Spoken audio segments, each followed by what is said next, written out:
Most people think their biggest problem is discipline. They believe that if they could just try harder, push themselves more, or be more serious, everything would finally change.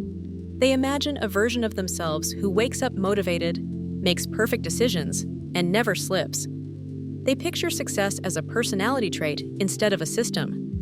But if willpower truly worked the way people think it does, you would not keep falling back into the same habits you promised yourself you would stop.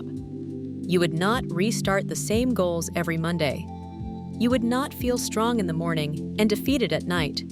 And that is the part nobody wants to talk about, because it challenges a story people have repeated for years. This is not about motivation. It is not about being weak, and it is definitely not about intelligence. It is about how the brain actually works. Once you understand that clearly, something shifts inside you. You stop fighting yourself like an enemy, and you start understanding yourself like a system. You stop seeing yourself as broken and start seeing patterns that can be redesigned. Most people love the idea of willpower because it feels strong. It sounds responsible and mature. It feels heroic, like a personal battle you win through grit. People say things like, "I just need more discipline. I need to be tougher. I need to control myself." But science tells a very different story, and it is far less dramatic, but far more useful. Willpower is not a superpower. It lives in the part of your brain responsible for planning, focus, and self-control. That area helps you override impulses and think long-term. And here's the problem. That part of the brain gets tired. Stress drains it. Lack of sleep drains it. Too many decisions drain it. Emotional pressure drains it. Every small demand on your day slowly chips away at it. Traffic, messages, deadlines, notifications, conversations, responsibilities, worries about the future, and thoughts about the past all take a slice of your mental energy. By the time evening arrives, your brain has been making decisions for hours. It has been filtering information, managing emotions, and solving problems. So when a craving shows up at night, you are not facing it with a full battery. You are facing it with leftovers. So the moments when you need willpower the most are usually the moments when you have the least of it. That is why someone can eat healthy all morning and binge at night. That is why someone can plan to save money and then impulse spend after a long day. That is why someone can promise to wake up early and still hit snooze. Not because they stopped caring, but because their brain was protecting energy. Your brain's main job is not success. Its main job is survival. And survival prefers comfort over long-term goals. Comfort feels safe. Comfort feels certain. Long-term goals feel abstract and distant. Your brain does not ask, "Is this good for me in 5 years?" It asks, "Does this reduce effort right now?" That is why habits feel automatic. They are no longer decisions. They are shortcuts your brain built to save energy. Cue, action, relief.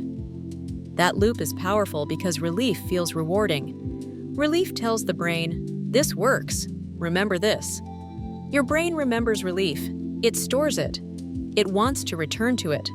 That loop becomes familiar, and familiar feels safe even when it is not helpful. This is why smart people still repeat habits they know are bad for them.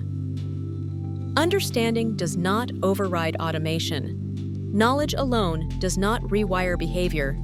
Repetition does. Environment does. Exposure does.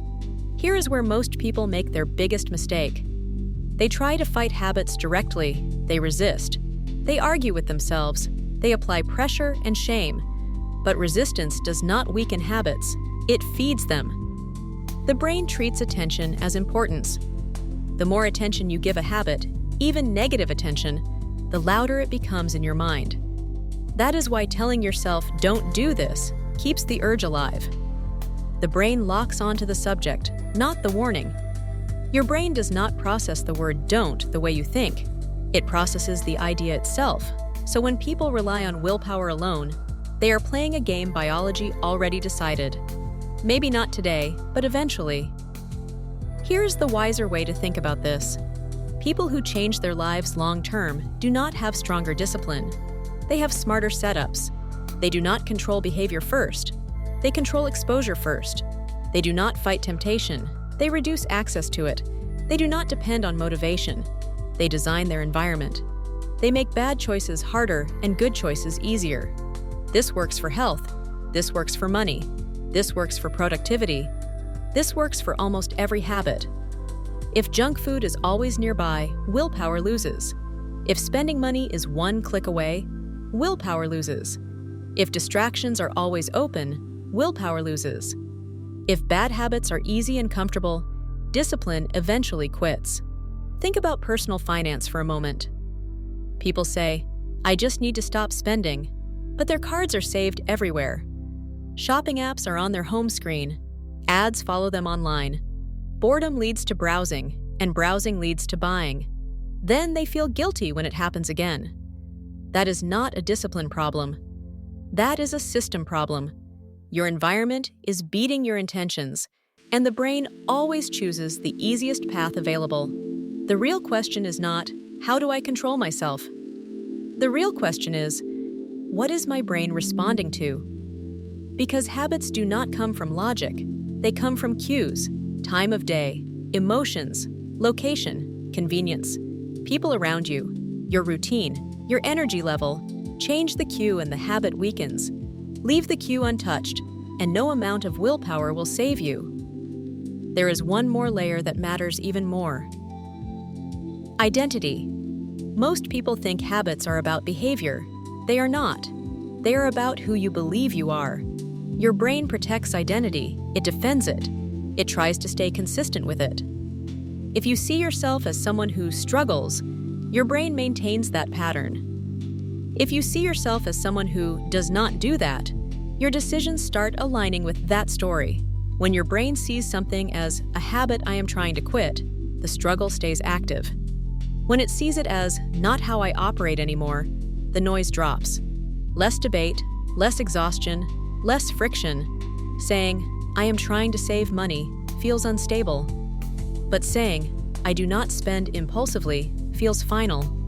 Your brain likes clarity. It likes simple rules. It likes identities it can follow without constant negotiation. Here is the truth that sounds simple but works. The goal is not to be strong every day. The goal is to need less strength tomorrow. Use willpower once to change the setup. Automate good decisions. Add friction to bad ones. Remove easy access. Reduce decision points. Simplify choices. Pre-decide actions. That is how people change quietly and permanently. Not by fighting themselves daily, but by not needing to fight at all. If you have been blaming yourself, stop. You were never broken. You were using the wrong tool. Willpower is not useless. It is misunderstood. It works best as a setup tool, not a daily weapon. Use it to redesign your environment. Use it to make smart behavior automatic. Use it to stop relying on willpower in the first place. That is not weakness. That is wisdom. And wisdom compounds quietly, just like habits do. Small changes stack. Tiny advantages grow. What feels minor today becomes powerful over time. Real change is often quiet. It is not dramatic. It does not look like a movie montage. It looks like fewer bad decisions and more automatic good ones. And one day you notice something surprising. The urge is weaker. The habit is fading. The battle is quieter. Not because you became a different person overnight, but because you built a system that works with your brain instead of against it. Subscribe and watch the next video. And if you are serious about getting results, click the link below and get yours now.